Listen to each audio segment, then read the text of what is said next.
Hey, welcome back to another edition of Ego on Break. I'm your host, Dynamite J. Andrews. Sitting beside me, Mississippi Madman Logan Creed. And today we're going to talk a little bit about MLW, their SuperFight event. People with eye patches, I don't know. We're going to see where the conversation goes and just go from there. So overall, Madman, on a scale of 1 to 10, 1 being very happy, 10 being extremely angry, since you're the madman, how do you rank SuperFight? I'm going to give it by 8 1/4. 8 1/4, so you were pretty pissed. Yeah, I didn't like it. Sorry. Got you. What was it that you didn't like? A lot of botchy stuff, cheap-ass door using the finish, the completely blown spot at the end of the middle match where the girls literally having to call him over to spray aerosol or something. She was in his seducing. eyes. Hey, get over here! I gotta spray you in the eyes. Oh yeah, baby, what you want? What? That sounds so romantic. I mean, I know if I see like a chick just like, hey, get over here, let me spray you in the eyes, I'm like, sure, I'll come over there. Watching the LuchaBros try to do double team moves on big ass Davey Boy Smith. Yeah, when you're 6 foot and your opponent is 7, it's a little different. Hell, they're not 6 foot, I don't believe, but I was giving them some. it was just, I don't know. It was not the best showing for MLW. It wasn't. I mean, we talk a lot of positive about them here, and still will. I'm hoping. No, because I was highly disappointed that I had to say this because I like MLW. Yeah. It's the main thing I'll watch right now. Right, but it was a little lackluster for sure. Yes, and I hate it. I mean, and like I was saying earlier before we got screwed up, but it's supposed to be the Philly crowd. This is the crowd that chants on about everything. Yeah. This was the quietest crowd I've seen. I thought it was in Japan. I mean, for a Philly crowd, it was Yes. definitely quiet. I do agree with that.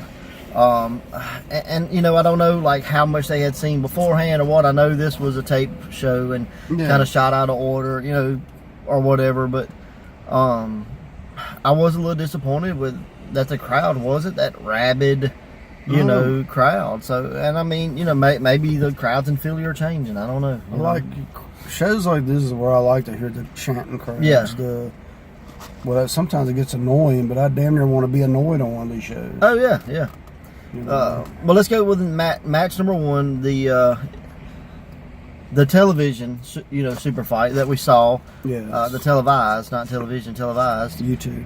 Yeah, YouTube, but it's on beIN Sports as well on their network.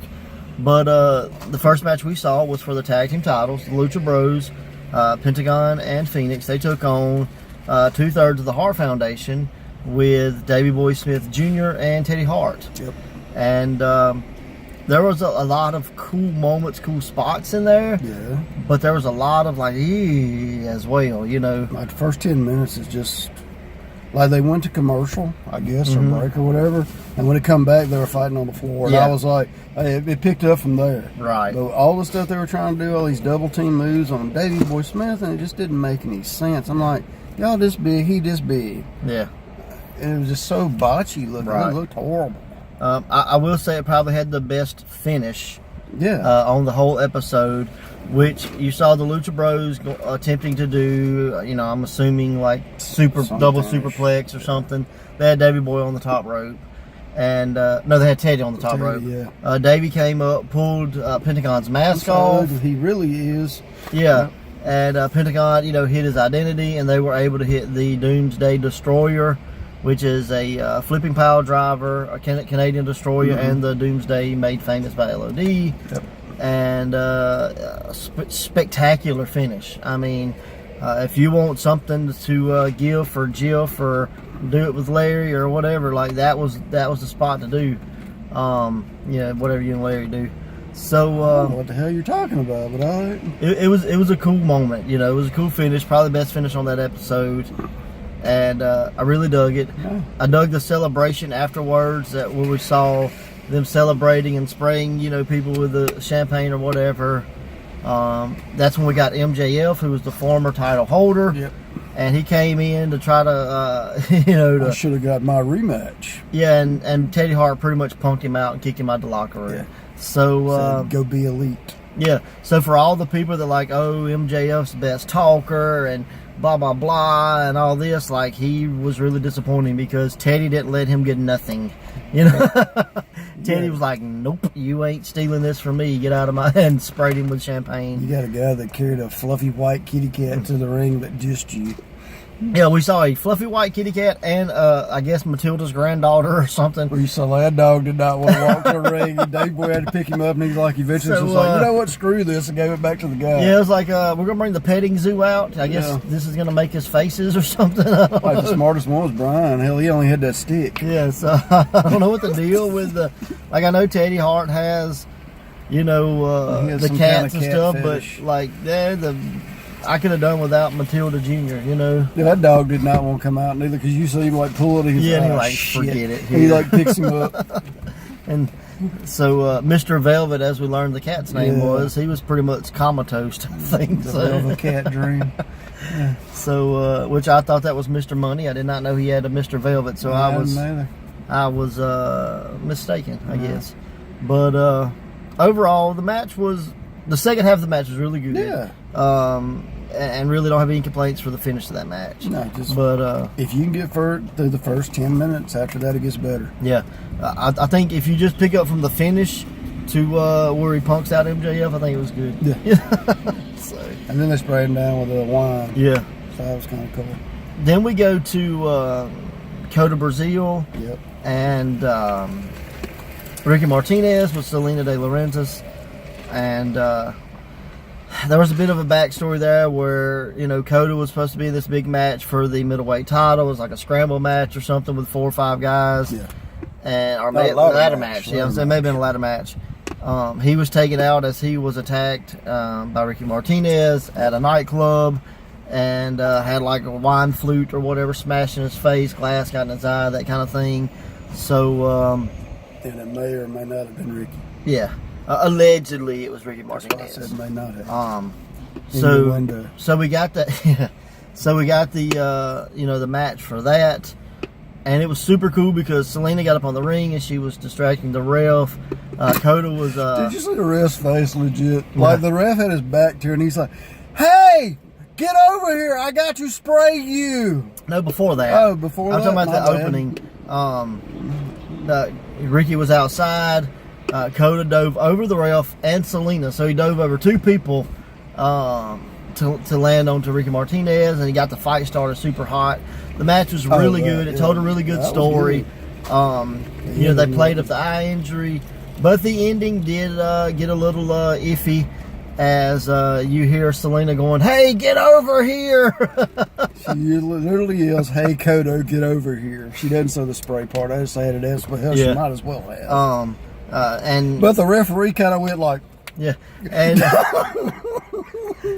and called pepper spray in the eye, in the good eye or the bad eye or both eyes. I'm not sure which Matt Stryker tried to oversell. I think he must have been out there like this, just like poking himself in the eye or something. Because the cameraman goes like right to his eyes, and then everybody else in the crowd just like, what the hell is he doing? Everybody's just looking around like what's going on, and he's having an attack over there or whatever. Yeah. But it's pretty funny.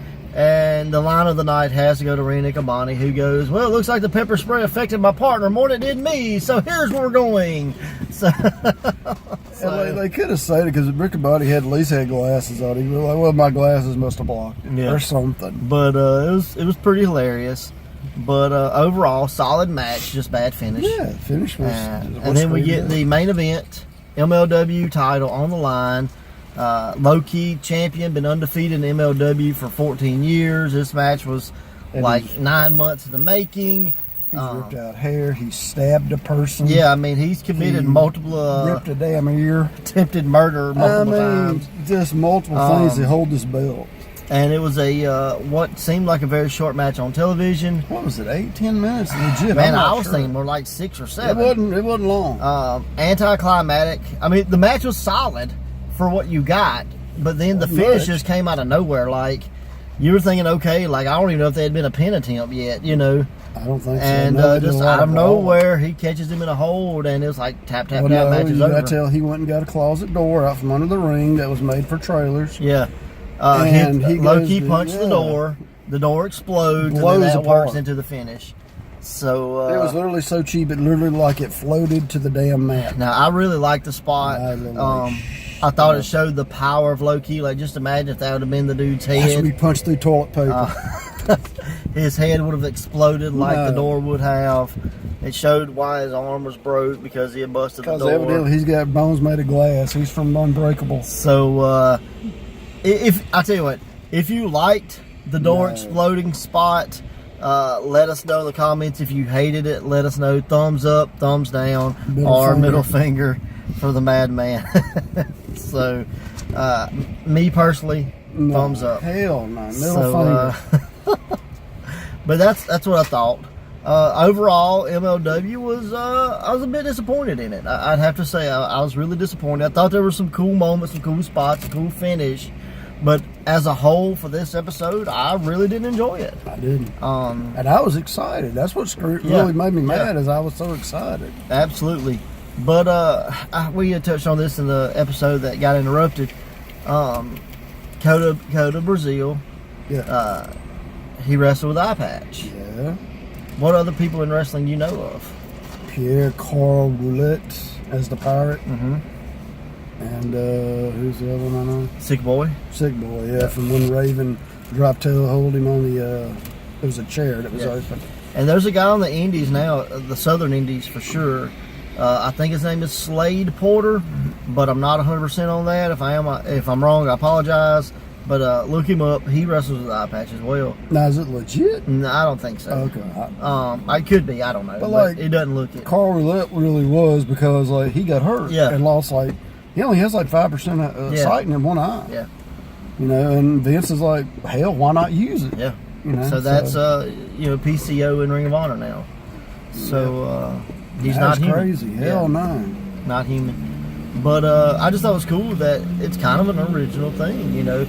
And it's funny because he looks like he almost looks like he could be like Ahmed Johnson's kid, as he's got all the tape and stuff around him and stuff. Like he tapes his thighs up. Like that's 10 first places. Thing I realized. I'm like, what the hell's he got on his leg? I'm like, is he kin to Ahmed Johnson? I mean, is he from Pearl River?